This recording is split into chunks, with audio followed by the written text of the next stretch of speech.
Жил бүрийн 3 дугаар сарын 4 дахь 7 хоногийн пүрэв гаригийг улс орон даяар гамшигын аюулын тухай зарлал мэдээллийн дохиогоор ажиллах дадлаг сургууль хийж бэлэн байдлыг ханган ажиллаж ирсэн. Үүний дагуу Баруун Бүсийн төв Ховд аймгийн онцгой байдлын газраас Жаргалан цумын цас талтай цогтолбор сургууль дээр газар хөдлөлтийн гамшигаас урьдчилан сэргийлэх багш сурагчдад гамшигаас өөрийгөө хэрхэн хамгаалах талаар мэдлэг олгох зорилгоор зарлал мэдээллийн дуу дохиогоор ажиллах дадлаг сургуулилтыг зохион байгууллаа. Сургалтын үйл ажиллагаа маань Монгол Улсын засгийн газрын 2011 оны 339 340-р тогтоол буюу одоо зарлал мэдээллийн дохиогоор ажиллах нүүлгийн шилжүүлэлтийн ажиллах юм журмын дагуу мөн дээрээс нь засгийн газрын 2016 оны 67 дугаар тогтоолоор одоо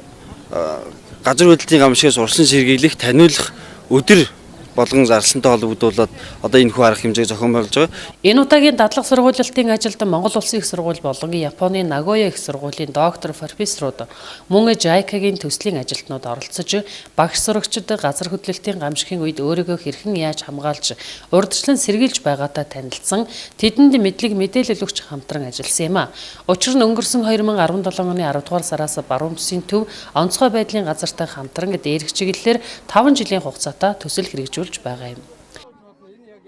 За энэ төслийн гол зорилго бол орон нутаг дахь, за ялангуяа Ховд аймаг дахь ард иргэдийг гамшигын одоо аюулаас урьдчилан сэргийлэх энэ боловсролыг дээшлүүлэхэд одоо хувь нэмэр оруулах юм зорилготой байгаа. За мөн бүр тодруулж хэлэх юм бол энэ гамшигаас сэргийлэхэд ард иргэд өөрсдөө ямар зохион байгуулалтаагаар яг одоо ямар нэгэн онцгой байдал үүсгэхэд яаж өөрсдөө эхний ээлжийн зохион байгуулалтанд орж хэн нүдэрдэж ямар одоо агуулгаар энд хандах вэ гэдэг дээр өөрсдийнхөө сэтгэлгээгээр өөрсдийнхөө одоо орон нутгийн газар зүйн онцлог энэ бүх юм тааруулсан ийм тактикаар за нөөц болцоогоо дээд хэмжээнд ажиллаж яаж одоо зохион байгуулж энэнийг даван тулах вэ гэдэг ийм одоо агуулгатай юм. За энэ дээр Японы эрдэмтэд за мөн Монголын одоо судлаачид дэмжлэг үзүүлээд хамтдаа ердийн үед онцгой байдал үүссэн үед одоо яаж сэргийлэх үү гэдэг зориулсан одоо видео, цахим, сургалтын материал, сурах бичиг за хэрэгтэй ийм агуулга контентуудыг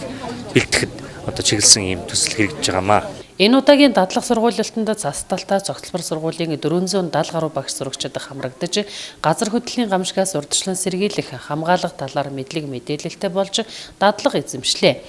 Ийм байдлаар Баруун Бүсийн төв Ховд аймгийн онцгой байдлын газар нь иргэд олон нийтэд гамшигаас урьдчилан сэргийлэх хамгаалах мэдлэг дадлыг олгон ажиллаж байна. Одоо 3 дугаар сарын 29-нд улсын хэмжээнд зохион байгуулах гамшигын аюулын зарлал мэдээллийн дохиогоор ажиллах дадлаг сургуулийг аймгийн бүх сумын хэмжээнд зохион байгуулахаар төлөвлөгөө гарган ажиллаж байна.